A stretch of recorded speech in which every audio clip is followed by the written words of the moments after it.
ఒకప్పుడు భారతదేశంలో హస్తినాపూర్ అనే మహారాజ్యం ఉండేది. ఆ రాజ్యాన్ని పాలించిన రాజు శాంతనువు. అతను కేవలం రాజు కాదు, ధర్మానికి ప్రతిరూపం.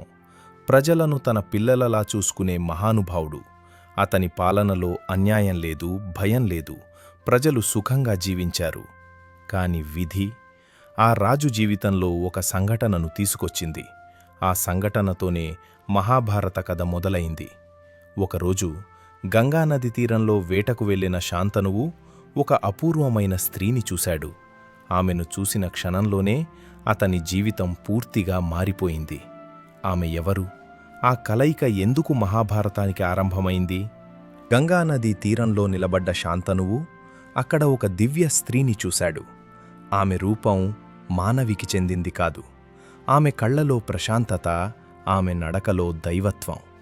ఆమెనే గంగాదేవి. ఆ క్షణంలోనే శాంతనువు హృదయం ఆమెపై మోహితమైంది. ఆమెను వివాహం చేసుకోవాలని కోరాడు. గంగా మౌనంగా చూసి ఒక మాట చెప్పింది: నేను ఏం చేసినా నన్ను ఎప్పుడూ ప్రశ్నించకూడదు.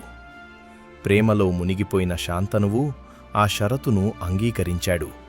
కాని ఆ ఒక్క మాటే అతని జీవితాన్ని దుఃఖంతో నింపబోతోందని అతనికి తెలియదు. గంగా చేసిన పనులు ఒక తండ్రి గుండెను ఛిద్రము చేశాయి. అది నెక్స్ట్ పార్ట్లో.